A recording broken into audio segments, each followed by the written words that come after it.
Paytm user ആണോ എങ്കിൽ ഈ വാർത്ത നിങ്ങൾ അറിഞ്ഞിട്ടുണ്ടോ?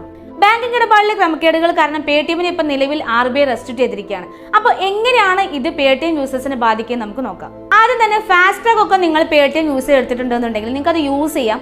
ബട്ട് ഇനി നിങ്ങൾക്ക് പുതിയ ഡെപ്പോസിറ്റ് ഒന്നും ഫാസ്ടാഗിലേക്ക് ഇടാൻ വേണ്ടിയിട്ട് സാധിക്കില്ല. അതുപോലെ തന്നെ ട്രാൻസാക്ഷൻസ് നിങ്ങൾക്ക് ട്രാൻസാക്ഷൻസ് ചെയ്യാം, ക്യാഷ് വിഡ്രോ ചെയ്യാം.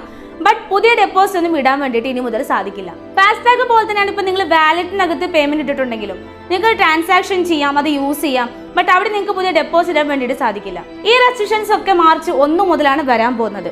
എങ്കിലും ഒരു 90% മർച്ചന്റ് QR കോഡുകളൊക്കെ ഇപ്പോൾ തന്നെ ഇൻവാലിഡ് ആയിട്ടുണ്ട്. അപ്പൊ നിങ്ങളും ഇതുപോലെ പൈസയൊക്കെ ഇട്ടിട്ടുണ്ടെങ്കിൽ എത്രയും വേഗം അതൊക്കെ യൂട്ടിലൈസ് ചെയ്യാൻ വേണ്ടിയിട്ട് നോക്കുക. മാത്രമല്ല നിങ്ങളുടെ ഫാസ്ടാഗ് ഒക്കെ പേടിഎം യൂസ് ഉണ്ടാക്കിയിട്ടുണ്ടെങ്കിൽ നിങ്ങൾക്ക് അത് മറ്റൊരു ബാങ്കിലോട്ട് മാറ്റാൻ വേണ്ടിയിട്ട് സാധിക്കും. അതൊക്കെ ഉടനെ ചെയ്യാം. അപ്പോൾ ഇതറിയാതെ നിങ്ങളുടെ ഫ്രണ്ട്സിലേക്ക് ഒരു വീഡിയോ ഇപ്പോൾ തന്നെ ഷെയർ ചെയ്തോളൂ. കൂടുതൽ ഇൻഫോർമേറ്റീവ് വീഡിയോകൾക്കായി ഞങ്ങളുടെ Instagram പേജ് ഒന്ന് ഫോളോ ചെയ്തോളൂ.